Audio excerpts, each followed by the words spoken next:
అన్నవరంలో నేడు సత్యదేవుడు అనంతలక్ష్మి అమ్మవార్లు తెప్పోత్సవం ఘనంగా నిర్వహించనున్నారు. ప్రతి సంవత్సరం కార్తీక మాసం క్షీరాబ్ది ద్వాదశి రోజున జరిగే స్వామి అమ్మవార్ల నౌకా విహార ఉత్సవం ఘనంగా నిర్వహిస్తారు. వైశాఖ మాసం శుద్ధ ఏకాదశి రోజున జరిగే స్వామివారి కళ్యాణం అనంతరం చతుర్మాస్య దీక్ష తర్వాత భార్య అనంతలక్ష్మి అమ్మవారితో కలిసి నౌకా విహారం చేస్తారు. తెప్పోత్సవం తిలకించడానికి వచ్చే భక్తులు జనులకు ఎటువంటి అసౌకర్యం కలగకుండా దేవస్థానం వారు ప్రత్యేక ఏర్పాట్లు చేసింది.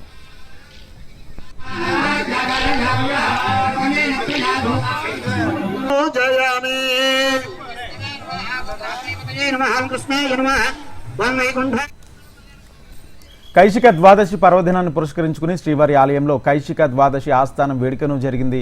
ఈ సందర్భంగా వేడుక వేకువజామునే 4:30 నుంచి 5:30 వరకు శ్రీదేవి భూదేవి సమేత ఉగ్ర శ్రీనివాసమూర్తి ఆలయ మాడవీధిలో ఊరేగారు. అక్కడక్కడ చిరుజల్లులు కురవడంతో ఘటోతోపం తోపలతో స్వామివారి భక్తులకు దర్శనమిచ్చారు.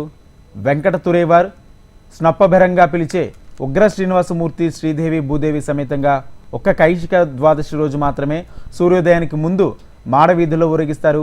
అనంతరం స్వామి అమ్మవార్లను బంగారు వాకిలి చెంత వేయించేసి ఉన్న అర్చకులు పురాణ పఠనంతో కైశిక ద్వాదశి ఆస్థానానికి శాస్త్రోక్తంగా నిర్వహించారు.